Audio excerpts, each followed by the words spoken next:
ಪಪ್ಪಾಯಿ ಕಾಯಿ ಹಾಗೂ ಸೊಪ್ಪು ಹಾಕಿಬಿಟ್ಟು ಇವತ್ತೊಂದು ಸಿಂಪಲ್ಲಾಗಿ ಕೂಟ್ ಮಾಡಿದ್ದೆ. ಇದ್ರ ಜೊತೆ ನಂಚ್ಕೊಳ್ಳೋದಕ್ಕೆ ಊರಿಂದ ಹಲಸಿನಕಾಯಿ ಹಪ್ಪಳನೂ ತರಿಸಿದ್ದೆ. ಎರಡರ ಕಾಂಬಿನೇಷನ್ ಅಂತೂ ಸಕ್ಕದಾಗಿತ್ತು. ಈ ಕೂಟ್ ಮಾಡ್ಕೊಳ್ಳೋದಕ್ಕೆ ಪಪ್ಪಾಯ ಕಾಯಿನ ಕಟ್ ಮಾಡಿಬಿಟ್ಟು ಸಿಪ್ಪೆ ತೆಗೆದು ಸಣ್ಣಕ್ಕೆ ಹೆಚ್ಚಿಟ್ಕೊಳ್ಳಿ.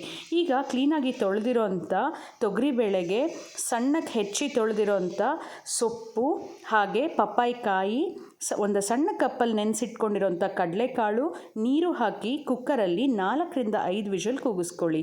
ಒಂದು ಪ್ಯಾನಿಗೆ 1.5 ಚಮಚ ಉದ್ದಿನಬೇಳೆ, 1/4 ಚಮಚ ಕಾಳುಮೆಣಸು, ಖಾರಕ್ಕೆ ಕೆಂಪು ಮೆಣಸಿನ್ಕಾಯಿ ಹಾಕಿಬಿಟ್ಟು ಕೆಂಪಗಾಗೋ ಹಂಗೆ ಹುರ್ಕೊಂಡು ಅದನ್ನೊಂದು ಮಿಕ್ಸಿ ಜಾರಿಗೆ ಹಾಕಿ ಅದ್ರ ಜೊತೆಗೆ ತೆಂಗಿನಕಾಯಿನೂ ಹಾಕಿಬಿಟ್ಟು ನುಣ್ಣಗೆ ರುಬ್ಬಿಟ್ಕೋಬೇಕು.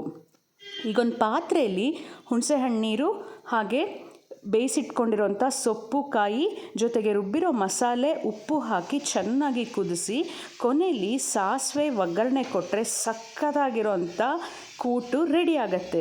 ಟ್ರೈ ಮಾಡಿ ಹೇಗಿದೆ ಅಂತ ಹೇಳಿ. ಈ ಪಪ್ಪಾಯಿ ಕಾಯಿ ಹಾಗೂ ಸೊಪ್ಪಿನ ಕಾಂಬಿನೇಷನ್ ಕೂಟಂತೂ ಸಕ್ಕತ್ತಾಗಿರುತ್ತೆ. ಟ್ರೈ